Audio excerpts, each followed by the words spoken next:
They fired a missile at a huge Greek oil tanker. Comprehensive plan of action that was aimed to deter the Iranian nuclear program. Ultimately, in our interest now to give them the bomb too and help them develop it.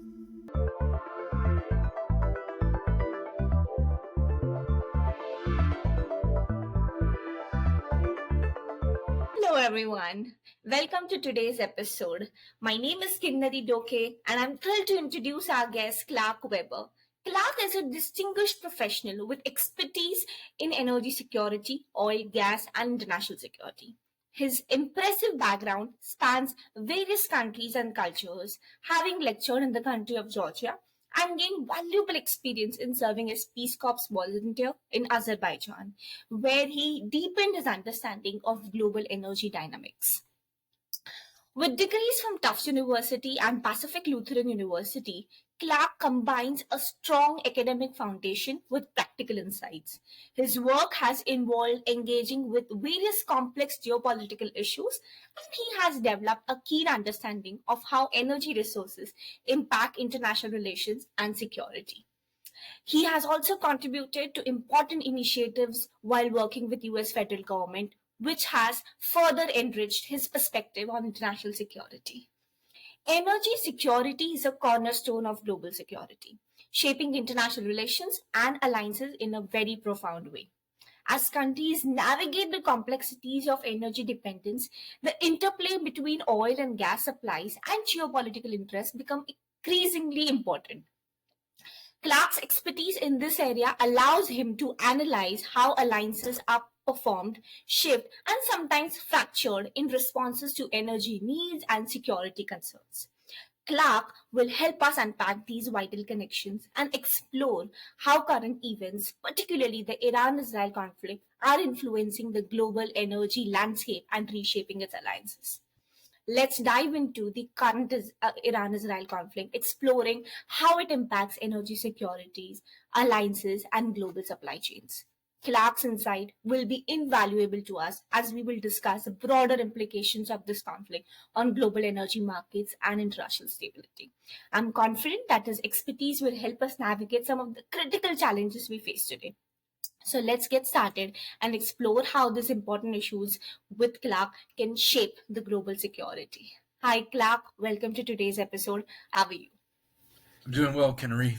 Happy to be here, and thank you for the introduction. To unpack this today, I think it's a perfect start to start the topic on energy security. So, Clark, I would love to hear your insights and what you think about it. I think that, especially since the COVID pandemic, but well before then, there's been something called the energy transition. And the aspiration is to have our energy supplies be ever less about fossil fuels, about oil, natural gas, and coal, and have them be ever more about renewables such as wind and solar. And it's in many ways it's a noble aspiration. We all know about the environmental problems that come from oil and gas. In my own research and in my own readings, I can also tell you about how oil and gas might have a destabilizing effect on regional security, on global security, actually, and also about the health of democracies and the versus the vitality of authoritarian regimes. So there's a lot of reason to want to move away from oil and gas. The problem is, though, is that we're really not quite there yet. And to be perfectly honest, I think a lot of people, especially in 2021, were perhaps overly optimistic about wind and solar overtaking oil and gas. They have changed things. We are seeing more electrification. We are seeing things like electric vehicles really taking off over the last few years. And I think all of this is great. At the same time, though, I really urge people to not forget that oil and gas still are very important. Yeah. And they really do tie into the global economy.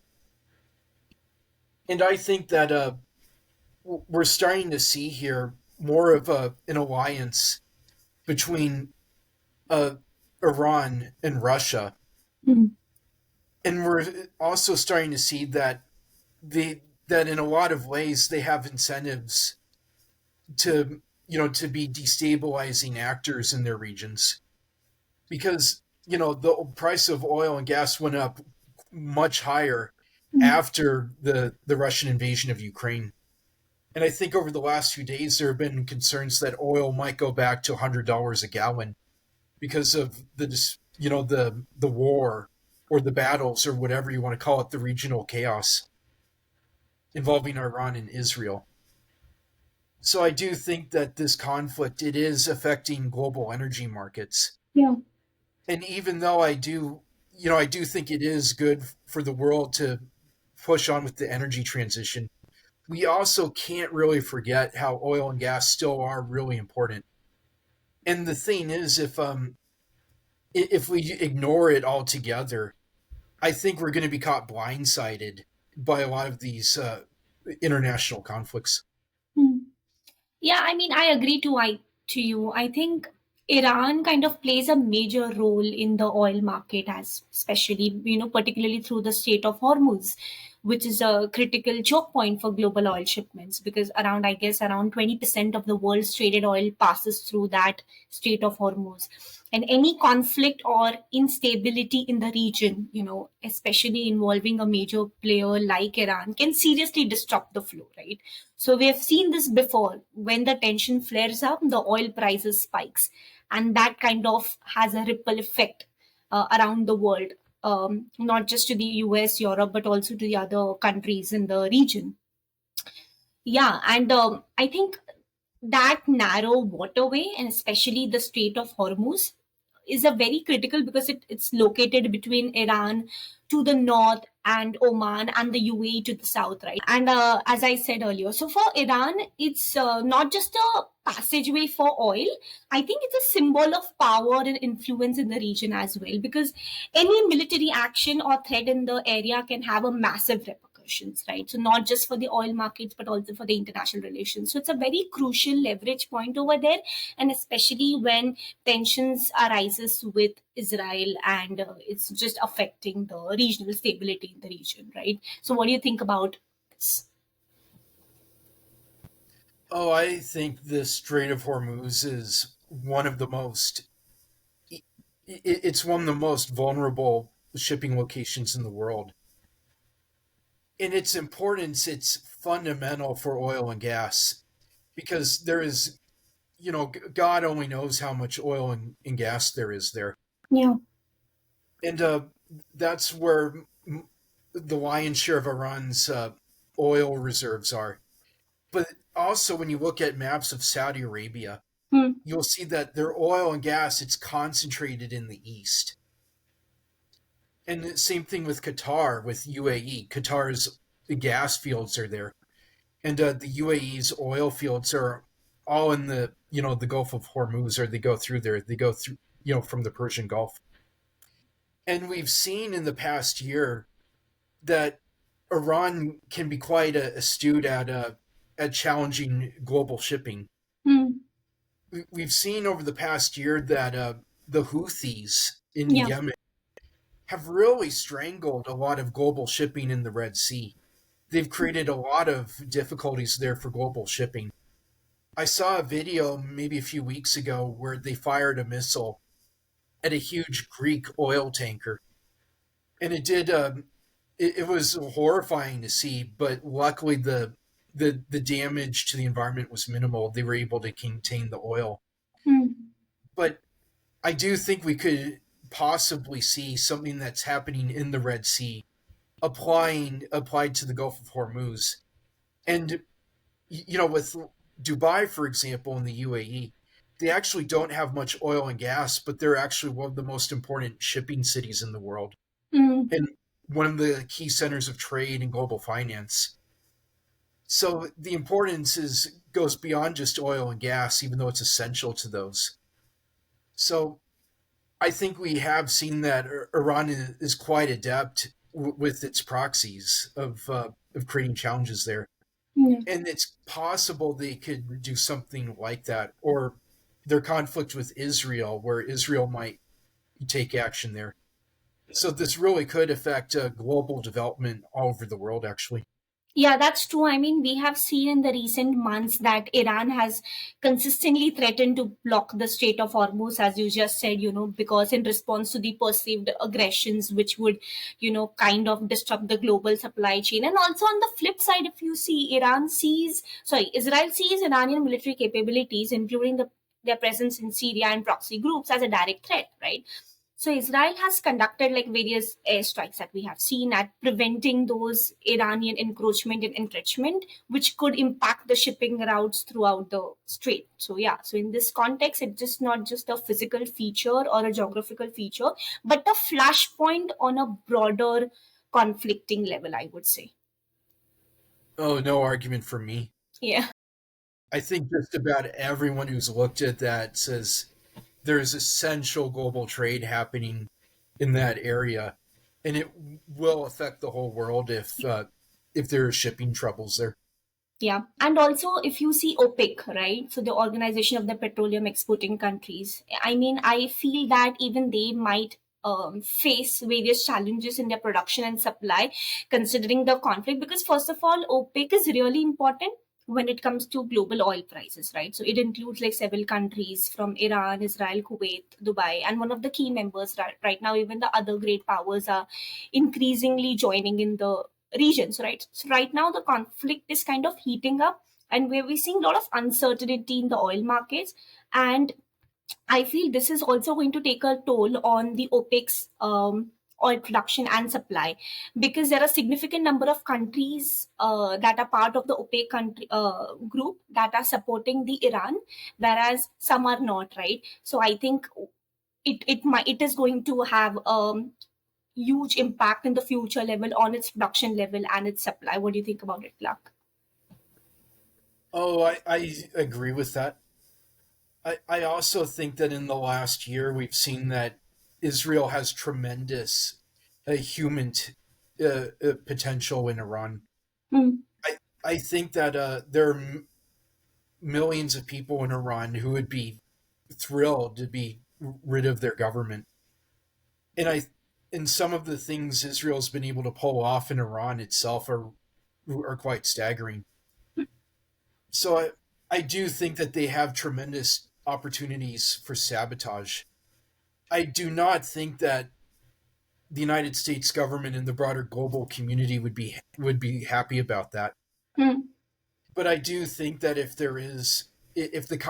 conflict continues to escalate and go out of control, that is an option that they have. And a lot of Iranian uh, energy infrastructure is out of date.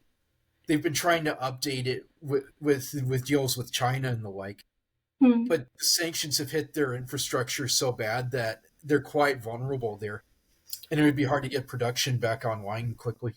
Yeah, that's true. And I also feel like countries like Arabia might strengthen ties with Israel, particularly in the context of like shared concerns over Iranian influence. And I think this could lead to a more unified front against Iran, but it may also result in internal opaque disagreements, complicating like collective decision making or production levels that could impact their functioning and working, and also the future oil supply.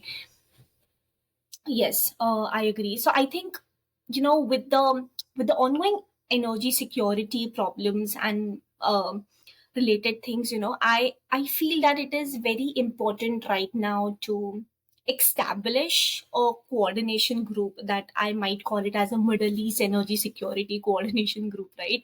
Because in that group, US and EU should actually lead by creating key stakeholders in the Middle East that would like include Saudi Arabia, might include UAE, Israel, to monitor the oil supply disruptions, and also ensure that there's a strategic reserves that are released as needed, right? So this group can act as a rapid response mechanism to countries that are very volatile or very fragile to certain kind of conflicts or civil wars in the region. And this could also also counter sudden oil supply disruptions caused by military actions or blockades in the region, right?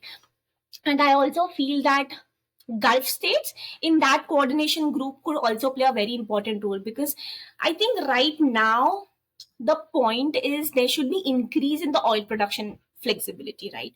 Because that can act as a global supply in case of Iranian exports are further restricted, with the sanctions, other things, right? Or maybe because when the Strait of Hormuz is threatened. So the long term production agreements with like Western countries, like in cooperation, would actually secure the role and maintain stable supplies, in the region. And not just US and EU, but we also have to understand that China and India also are the major importers of the oil from the Middle East, right?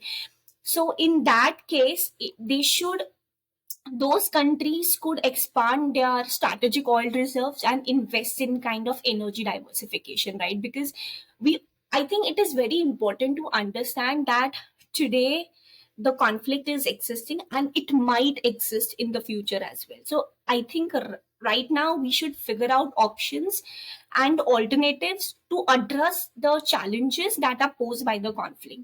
Conflict resolution is very important. I agree to that. There are various actors, institutions playing an important role in mediating and resolving the conflicts. But it is also important that right now we need to find out the alternatives, right?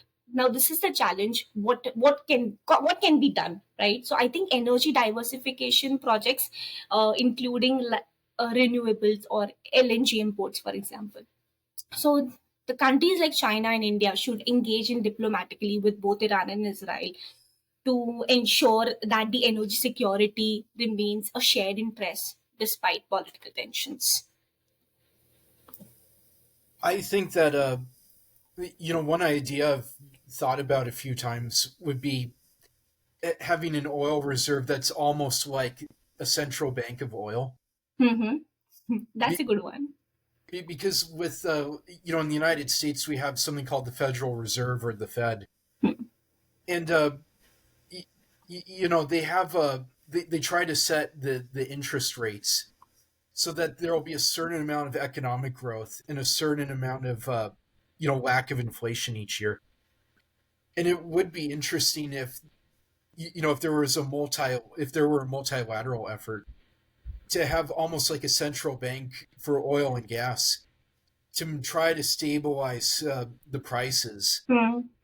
And a lot of people might say to that, well, why do that? Don't you want to transition from oil and gas to renewables? Hmm. And my answer to that would be, sure, of course. But it's a lot easier to do that when there's stability about prices. Hmm. Because if you have the price of oil and gas too high, for example, it encourages developing countries to burn coal. And that's worse for the environment than just using natural gas or even oil. And if you have the price too low, though, in a lot of ways it disrupts the economics of renewable energy. And so I think in the last few years, trying to have the price be around $70-$75, there's kind of like an unspoken understanding that that's around where the price should be. And I do think that in instances, not just with this conflict in the Middle East, but also with the war in Ukraine, the Russian invasion of Ukraine, Hmm. I think having some sort of multilateral effort to create almost like a central bank for oil, Hmm. I think that would actually help with the long term, economic growth of countries throughout the world, especially developing countries, and Yeah. also help out with transitioning to new energy sources.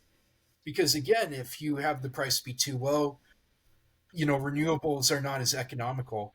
But if the price is too high, then a lot of developing countries, quite understandably, are going to use coal, Hmm. and that's worse for the environment. Yeah.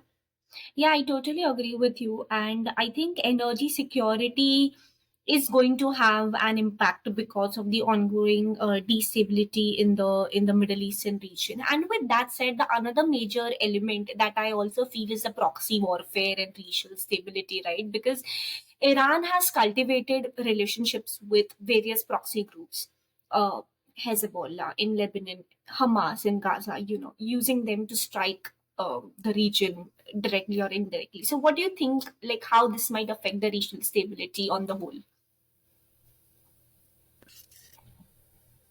I think that what Israel was able to pull off with Hezbollah, where they decapitated almost the entire leadership in just a week, that Mm, was astonishing to watch. It was really unbelievable.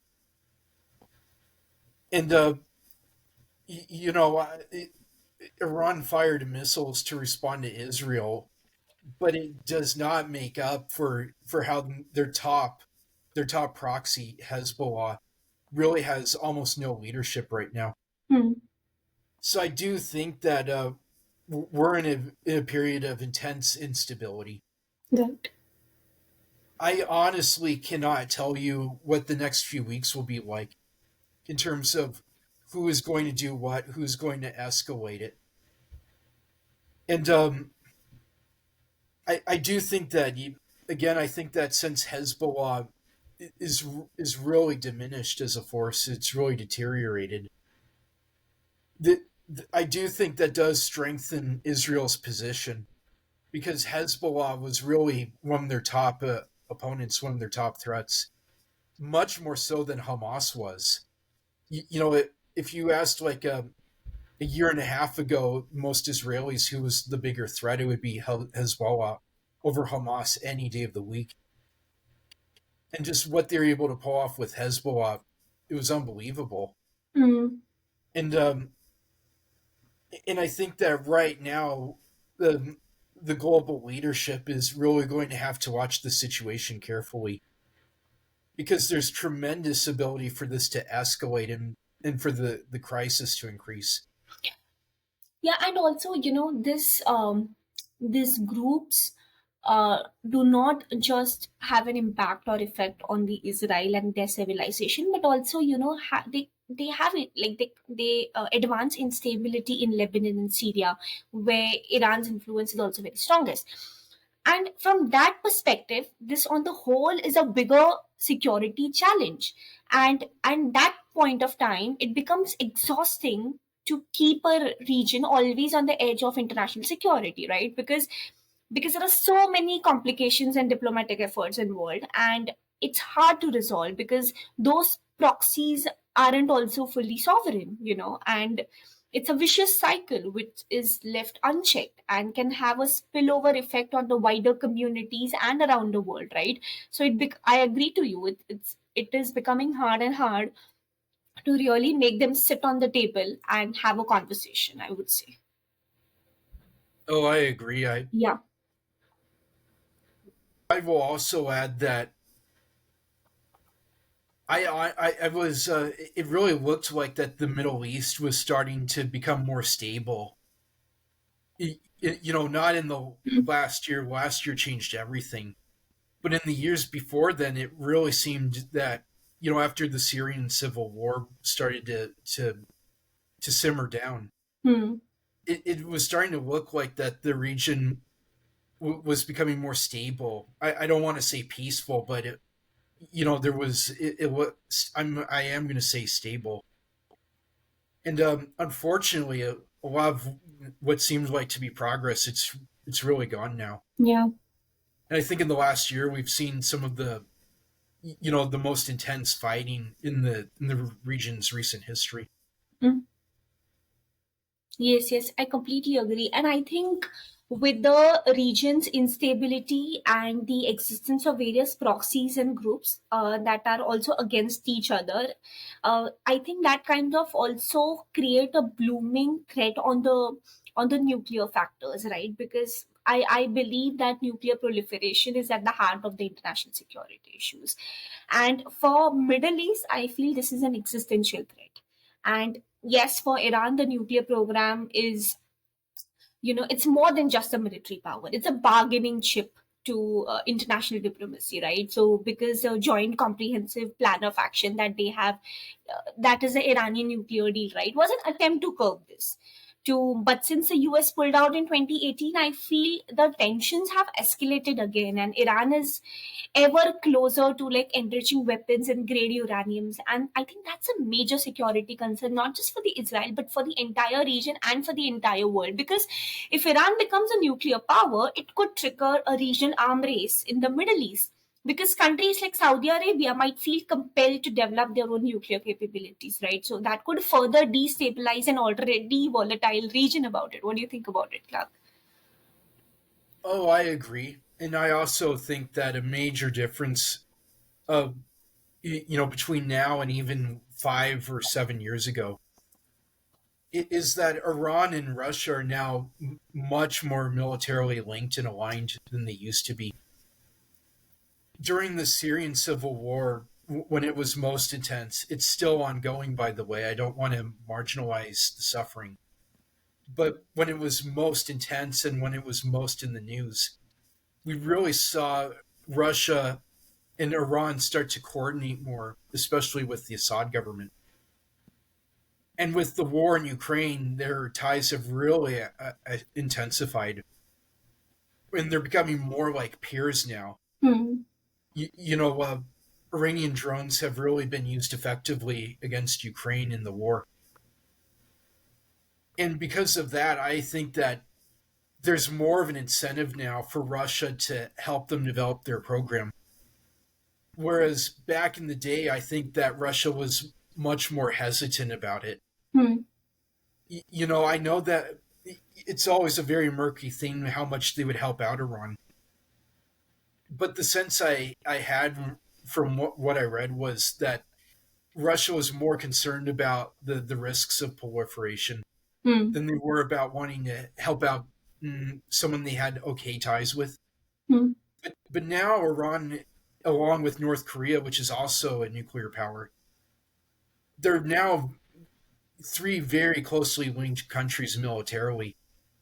So I do think that we could see more effort from countries like Russia and North Korea to decide, it's ultimately in our interest now to give them the bomb too and help them develop it. Hmm. So that is something that's extremely worrying. And I. Mhm. unfortunate, well, and in this current situation, because so many of Iran's proxies in the region have been decimated, Mhm. they might feel more compelled to develop a bomb than they used to.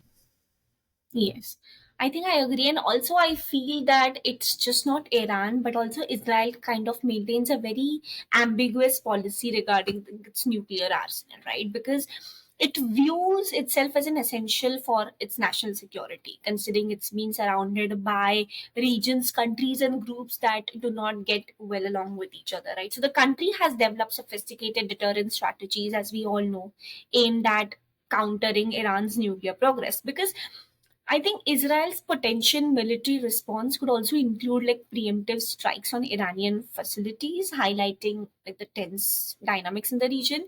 But I feel that it's just not Iran that might cause the nuclear volatility in the region, but also I feel Israel's nuclear posture is still not clear.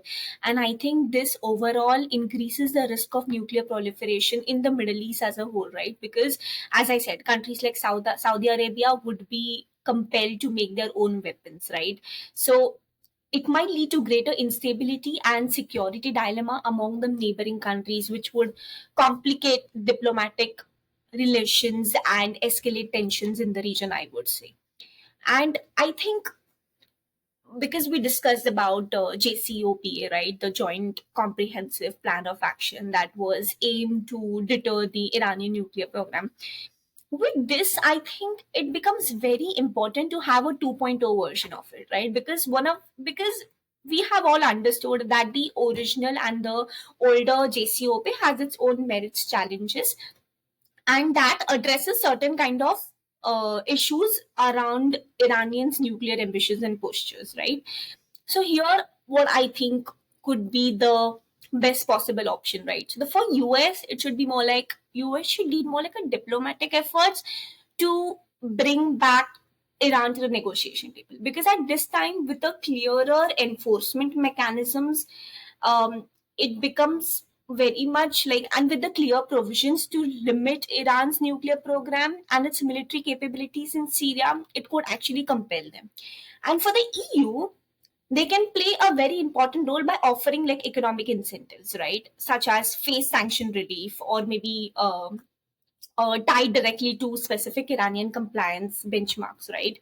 Or or providing it with certain kind of humanitarian aid or political and strategic aids, a kind of a way to rebuild its trust with Iran. I think US and EU both can do that. And for Iran, I feel that they must commit to full transparency with the IAEA, right? That is the International Atomic Energy Agency, and agree to a particular inspection beyond current obligations. Because in exchange, there should be like a structured and pathway for the easing of economic sanctions, so this also gives Iran the incentives to comply with what EU or US would say. So I think the only way that I can see is to decrease the nuclear threat in the region is by reinstating the JCOPA, that is the Joint Comprehensive Plan of Action 2.0 version, that actually facilitates countries to bring Iran more on the table and address their issues and deal with it. I think that could be one of the ways. What do you think about it, Clark? I think it's a good idea. The issue is, I think that there's a tremendous lack of trust in the region. Well, and honestly, in the world now. I think that the American stances on the nuclear deal, Hmm. because they shifted so dramatically, from 2016 to 2017. I think that Iran will have a very hard time trusting a new deal. Yeah. I also think that with some members of the Israeli leadership, they might view the current situation as an opportune time to try to topple the Iranian government. By supporting Hmm. you know public unrest movements against them.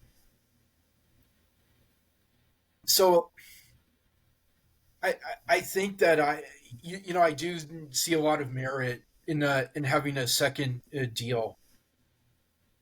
It's just that at this time, I think that it's almost like I feel like the brakes need to start coming in, and the pace needs to slow down. And I think that, for example, if the Israeli military operation in Gaza comes to a close, if there is some sort of deal, such as returning the hostages Hmm. to Israel to have a permanent ceasefire, I think something like that could help really bring down the tensions.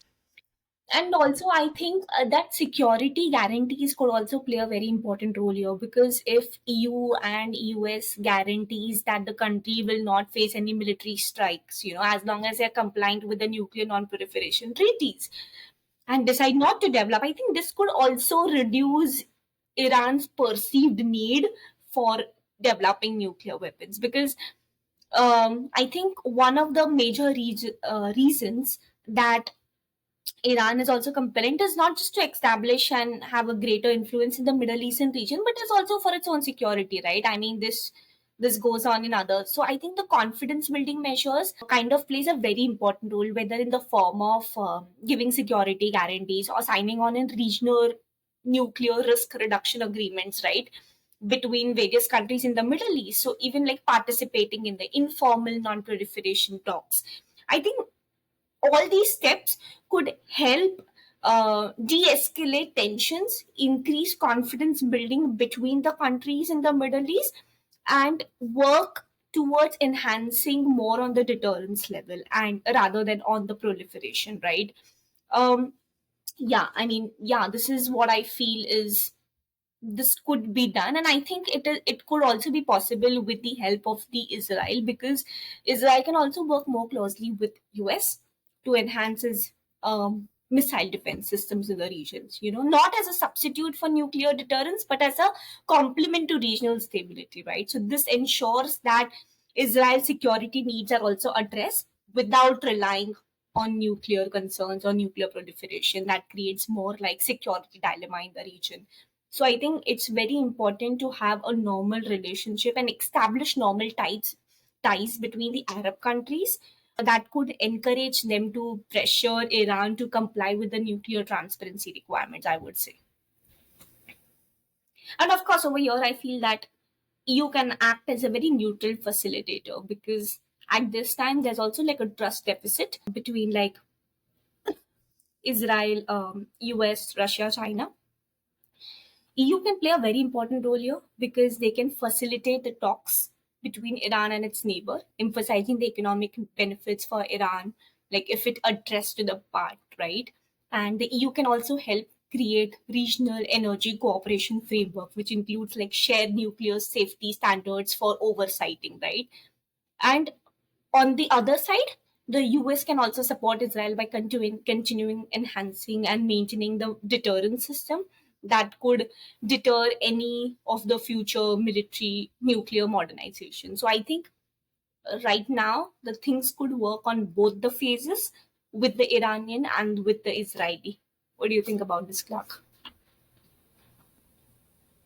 I definitely agree in principle. I Unfortunately, I think that when it comes to Iran and Israel, there's so much bad blood that's not just 5 years old, but more like 45 years old. Hmm. That I, I, I honestly think the best you can expect now is to have people say to each other, "We're enemies. We don't like each other, but how about we have some mechanisms Yeah. so that this doesn't go out of control?" Because clearly, you know, if you look at the past year in the Middle East, I don't think anyone has gotten anything out of it. I don't think anyone who's has like a real stake in the region has really benefited from from the chaos.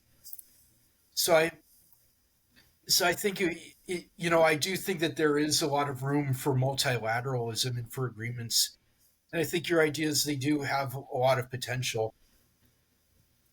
But but I also think that there's so much bad blood between Iran and Israel that won't go away anytime soon, Yeah. and so much mistrust that I think it has to be viewed in more of a lens of having enemies. And they are enemies. There's no question about that. Iran and Mhm. Israel, having them maybe try to de-escalate because it's not doing them good, and maybe in the future try to establish more permanent, long-term agreements. I mean, So I feel that though I totally agree to you, Clark, that Iran and Israel, it's very difficult to get both the states on the same page. I agree to you, what you have said. But right now, because though we know that there are existing tensions, existing crises that can lead to even future wars, the idea is also to address and understand that there are nuclear concerns in the region, and it's just not Iran might use them or not, it's also that the nuclear weapons could fall into the hands of the terrorists, right? Which is not just a threat to the Middle East, but also to the rest of the world. So I think, though we also understand that it is important to resolve the conflict and at least make sure that none of the parties are fighting, but it is also at the same time very important to understand that even if they both are hostile to each other for the longer term, it might it is causing increasing security nuclear risks, right? So it's just not about them fighting with each other, having destructive effects and destroying the infrastructure, killing the people and destructing the country, and there's a humanitarian factors to it, but it is also like it's just not them both suffering, but it's also the rest of the world might suffer because of the nuclear concerns, right? And that is why I feel that the world actors I think also could play a very important role. For example, China, because China is one Mhm. of the largest importers from Iran, and they could actually incentivize Iran in a very economical way to, or maybe pressure them diplomatically to adhere to the nuclear standards. So I think it's very important for the other states in the world to realize that how this conflict could lead to more nuclear proliferation affecting us individually and as a state as well. So I think that is something I would really like to highlight over here. I do think that there are new powers and new you know uh, growing powers in the world, Hmm. economically and militarily, that really might be able to change the balance of things in the region. Because to be honest, with countries like America and Russia, Iran and Israel, we've in Saudi Arabia, those countries know each other well. They Hmm. have bad experiences with each other, and and it's really hard to build a new cycle of trust. Yeah. I do think that there is room for countries like China and India, Hmm. which are major importers from the region, to maybe try to look at it with a new approach. And and again, I don't think that just like having them come in alone is enough to change things. But I do think it does offer a new dynamic, Yeah. that might be able to change the balance in a way that that would be able to. I do think we need to find ways of creating new opportunities for peace in the Yeah. region. So I do think that y- that, and also with the old powers, if you will, countries that have been involved in the region for decades now. I think that it's also important to try to look at things from fresh new eyes every so often.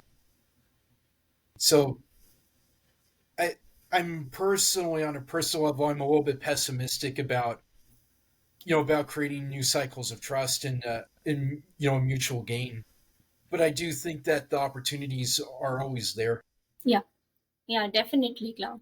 And I feel that now we have covered like energy security reasons and factors. We have covered proxy warfare and regional stability and nuclear dimensions. I also feel that this conflict or the instability that is causing in the region is also impacting or reshaping the alliance structure in the world order or the international community, right? Because shifting alliance have always played a very crucial role in Middle Eastern politics and geopolitics.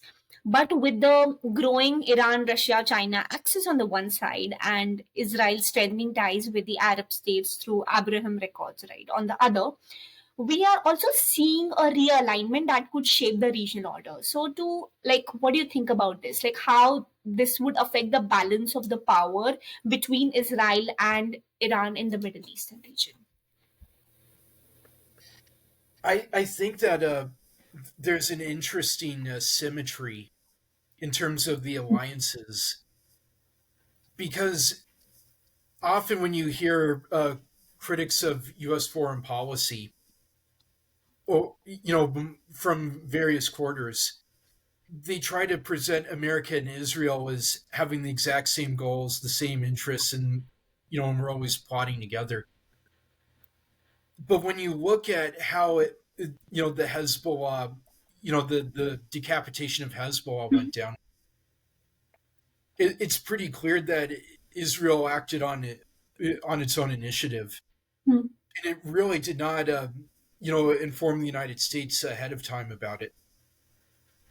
There's something similar last summer with Ukraine, where apparently they did not tell the United States or their European partners about their move into Kursk in Russia.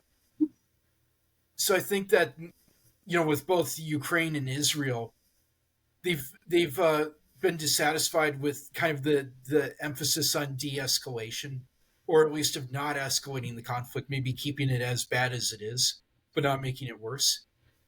And they found that it's not in their interest. So I think they've moved to a fait accompli model, where they'll prepare, they'll do it on their own, and then once it's done, they say to the West, "Are you going to object to what we've done?" No, not really. Mhm. And I think we see something similar with Iran and its proxies.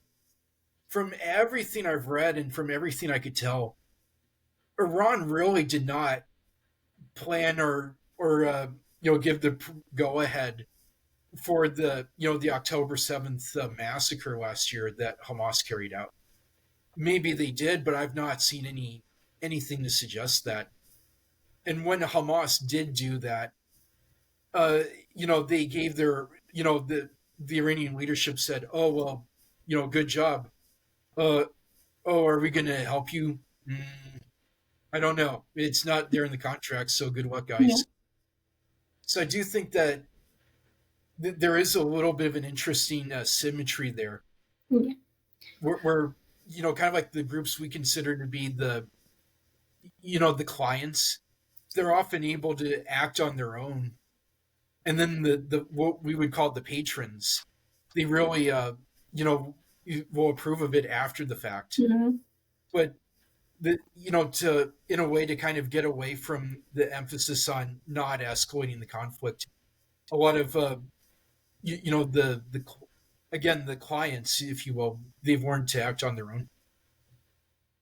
Yeah, I mean, I take it as like a game changer in the geopolitical system in the Middle East. Why? Is because for decades Israel was diplomatically isolated in the Middle Eastern region, right? But now with this new alliances, it's kind of building strategic partnership that include like defense and energy cooperations, right? So this, I think, kind of puts pressure on Iran, right? Because they see Israel growing closer to its regional rivals. And from that perspective, these alliances open up new avenues for collaboration. Like Israel's natural gas exports could find new markets in the Gulf region. And there's even talk of cooperation on renewable energy projects in the region. So I think this kind of would things happening, Iran could see it as a direct threat to themselves. So I think these alliances could be a game changer in a way. Another thing I'll add is that when Israel, again, I'm going to keep on using the word decapitated Hezbollah, there were people in Syria, in Idlib in particular, who were cheering because to them Hezbollah was one of their worst enemies during the Syrian civil war. Hmm. And I say that as a way of saying that Israel over the last decade, they've really done an extraordinary job, and I mean it, an extraordinary job of improving ties with Sunni Muslims in the Arab world. There's a massive exception when it comes to the Palestinians because most of them are, when they're Muslim, they tend to be Sunni. In Hamas, it's an Islamist organization, but they're Sunni, but they're under the Iranian umbrella now, so it's extremely complicated. Mhm. But it does show that I think that Israel has made a lot of ground with Sunnis in the region. I know that in the last year that their reputation has taken a hit, a big hit actually, because of how terrible the fighting in Gaza has been. But I still think that we're seeing this big change, Hmm. and we see it again in the way that people in Syria who are Sunni were cheering on what they did to Hezbollah. And I do agree that that makes Iran feel isolated because they're a Shiite regime, Hmm. they're a Shiite theocracy, and that very much ties into how they see themselves. They see themselves as the protector of Shiite Muslims all throughout the world, Hmm. not just in their own country. And it's interesting to me because a lot of people, when they look at the Arab-Israeli conflict, they really ignore the cleavages in religion within the Arab world. And it's surprising to me because, again, Israel has done such a job of increasing their outreach and their ties with Sunni countries Hmm. that I don't, in a lot of ways, I don't think it's appropriate to look at it in terms of Israel versus Arab Muslims. Hmm. extraordinarily more complicated than that. And but the problem is that you have to spend a lot of time studying it and looking at all these exceptions and reading up on religion. So a Hmm. lot of people don't do it, and they're missing out on it. That's true. So, I really encourage people to look at these religious differences because I think that they do play a huge role in Israel's strategy, and also how it, Iran over the last 15 years, last 20 years actually, has really been able to create Shiite proxies, with Hezbollah, with the Houthis, Hmm. the Assad regime in a lot of ways, and also with the militias in Iraq who are Shiite. What they've been able to do has been a real game changer. Yeah, I think, yeah, I agree to what you have said because there are so many factional groups within the organization and state groups as well that it is very hard to determine what is, first of all, causing alliances because, of course, there are various political, economic, and strategic interests. But I think you have highlighted a great point that it is very important to understand the nature and characteristics of these groups and what their interests are, and in order to understand how the alliance system works in the Middle Eastern security. I think it is at this point in time, I also feel that it is very important for Middle East to establish like a forum or something, that may be called as a Middle Eastern Security Forum, you know, that has various actors and key stakeholders, right? I mentioned, like right from US to EU to China and Russia and all the major Middle Eastern countries, in everyone, right? They could actually work together in order to maintain alliance relationship, maintain the key infrastructural development activities that could also help in the event of the conflict, right? Over here, I feel that Israel could act as a technology partner, right? Because Israel's advancement in cybersecurity can be crucial in protecting like the infrastructure, the pipelines, the refineries for potential cyber attacks by any of the great actors, right? And Iran could also play a very important role because they could they could participate in the avenue to discuss like uplifting sanctions, maintaining more political and strategic and economic dialogues, early commitments, reducing regional proxy wars, especially with like Yemen and Lebanon. So by trying all these kind of guarantees in exchange of a good behavior in the regional conflict, we can actually incentivize states in the Middle East to act more responsibly, because um, we also have to understand the major powers, the external major powers, I would say, right, from Russia, China, US, right? Everyone also has their own interests in the region. And it is very important for the Middle Eastern states to take into consideration that they are working with us for their own interests, right? So whatever happens is also incentivizing them. And it is high time for us together to stand still and collaborate with each other that could make a strong alliance between each other. So I think this is what some I think that is why it's very important for them to establish a security forum within themselves, and we can also have like a key stakeholders from the external powers. But it's very important to address and see what at due is the most important and pertaining challenge that they are facing on the whole. I I do think that there needs to be new ways of having communication between different stakeholders. I think a big issue with multilateralism in the Middle East Hmm.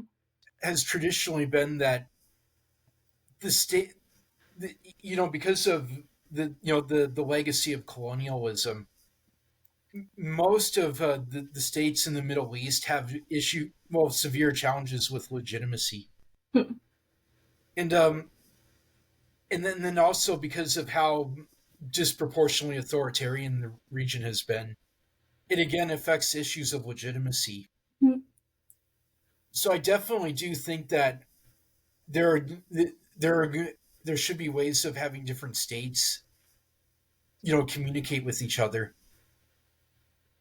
and also having forums, for stakeholders from outside of the region, and trying to build, more responsible diplomacy and governance. I also wonder if there might be almost like a human diplomacy or cultural diplomacy form, Hmm. because again, with a country like Bahrain, majority Shiite, but they have a Sunni monarchy. So the way Bahrain makes its decisions, it might not really always line up with what the people Hmm. there believe. So maybe more forms of, you know, cultural diplomacy, if you will. Maybe ways of kind of getting people, different groups in the region to be able to express themselves and kind of create like in a way that might complement the state Hmm. system. That might be interesting. I don't even know if that would work. Maybe that's the worst idea in the whole world. But, No, but I think whenever I read about the Middle East, that always just stands out to me. why why I feel that. Okay, so it is also important to understand that why I said that it's good to have like a security forum in the Middle East, because traditionally we have seen that United Nations has always been at a very tight spot, right, when it comes to Middle East, because Security Council is divided, with Russia and China often blocking resolutions that US or Europe might support in Israel's favor. So this gridlock kind of weakens global efforts to manage the crisis diplomatically. So and that is why I highlighted the importance of having a Middle East security forum. Right. With regards to cultural diplomacy, I agree. I mean, it's a great point, but I think it is the major reason that I feel that the region is facing tensions and conflicts is also because of the culture, right? So there's a lot of internal cultural divisions that is kind of instigating the hostility and grievances from the past and from years. So it's very important to also, I think I would say that cultural diplomacy by addressing the cultural issues is one way maybe to deal with the crisis in the region, Clark. It. I know that there's no simple solution to any of this. That's, but but yeah, I do think that it, I'm not even really sure if there is like a forum where you would a formal forum, by the way, where where you have Israel, Saudi Arabia, the Iran, the other Arab countries, Turkey, and and Russia, China, India, America, the EU. I'm not sure if there is sort of a forum yet for that focuses on Middle Eastern security, and the and trying to I don't know, like sometimes the less stakeholders you have and the more limited it is, the easier it is to reach agreements. Like with NATO, for example, it's pretty easy, to reach a conclusion on what should be done about security. So maybe, like certain forms, to get more stakeholders where they can actually agree on something. That might produce some results too. Yeah. Yeah, I mean, it's difficult to really determine what would work best, but I think it's a combination of various factors that could work well rather than focusing on something specific that would mitigate the crisis in the region. And I also want to touch base upon another thing that I feel is quite overlooked when the conflict in the Middle East is talked about. I think it's about the issue of cyber security, because I feel both Israel and Iran are known to have like a advanced cyber capabilities, right? And we have already seen examples of cyber warfare between the two nations, right? And for example, in 2020, if we see, for instance, Israel's water infrastructure was targeted by a cyber attack believed to be launched by Iran, right? So Israel retaliated with an attack on Iran's port system, causing significant disruption. So I think if this conflict intensifies, we can also see a major um, upstick in cyber attacks, I would say, because this could affect not only military systems but also civilian infrastructure like energy grids, financial networks, and even hospitals, for that matter. Because the global community should, and I feel that they should be on high alert for cyber attacks that could spill over beyond Israel and Iran, and especially when these attacks target international companies or critical infrastructure outside the region. So I feel this issue specifically is one of the most important issue that's often being overlooked when we talk about the conflict in the Middle East, because technology is everywhere, and if that cyber attack happens in the areas of the humanitarian needs, it might cause a major problem, Clark. I think that Israel has absolutely top notch cyber capabilities. They're really one of the preeminent countries when it comes to cyber. Iran is no slouch either. Yeah. And over the summer, there's evidence that they've been trying to affect American elections the way that we'd associate more with Russia. So I do think that both countries really do have strong cyber capabilities. I remember like back in the day that America flew a drone over Iran, and they were able to hack it and land it, and take it for themselves. Hmm. And they've really advanced since then. So when people were looking at the war between Russia and Ukraine, it in terms of how much cyber has affected it, the amount is debatable. But when it comes to Iran and Israel, that really could, if the conflict escalates and they go down a cyber route, we really could see things that we have never really seen before in terms of warfare. And if that sounds dramatic, I really do mean it. It really could, bring out things we've never seen before. Yeah, yeah, true. That's very true, and I think it's high time for the world to realize that these things cannot be overlooked, and very important, because they are just not going to affect the people and the states in the Middle Eastern region, but everywhere around the world. And with that said, like, in this discussion we have covered range of issues, right, from energy security to proxy warfare, nuclear dimensions, alliances. I think the key takeaway is that this is just not a conflict that the world can afford to overlook, I feel, because it's these aren't just theoretical concern. I think the impacts are real. The consequences will affect millions of life, both in the region and beyond. I think an issue in the United States is that we really don't. A lot of people I talk to just do not want to have any involvement in the region anymore, Mm. and that's just not a possibility. I'm afraid. Even if you'd like to have it not affect you, it will. Yeah. And I think that in recent years in America, there's been a lot of a belief that we can just cut ourselves off from the region and that's that, and then we don't have to worry anymore. But I think that you can go somewhere in between, stupid interventionism like something like the Iraq War, and really stupid isolationism where you just ignore everything. Mm.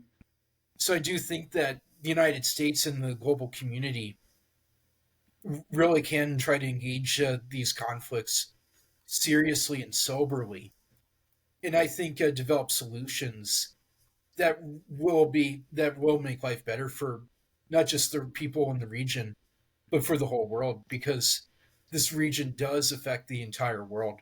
Yeah. Every part of the world is affected by what's going on now. Yeah, yeah, absolutely. And as we bring this conversation to a close, it's clear that policymakers, government, international institutions on the whole, I think they need to take a very bold, informed step to prevent the further escalation and manage the fallout. Because we have seen that it's just not about the military strikes that both the countries, the organizations, the groups are having against each other, right? Whether in engaging in the conflicts, right, or in a diplomatic dialogue, recalibrating alliances, or maybe to address the energy crisis, decisive actions is something that's very much needed. And I think it's very important to understand that it is hard to overlook these factors. Oh, absolutely. Agreed completely. Absolutely, Clark. And thank you so much for joining us today. I think we had a great discussion covering all important aspects and topics. And I hope that we have addressed and pointed out various other important factors that are in connection with the conflict, and try to understand that what could be the possible steps. I really thank you for joining us today. And I hope you have a great day. You too. You too. Thank you, Clark.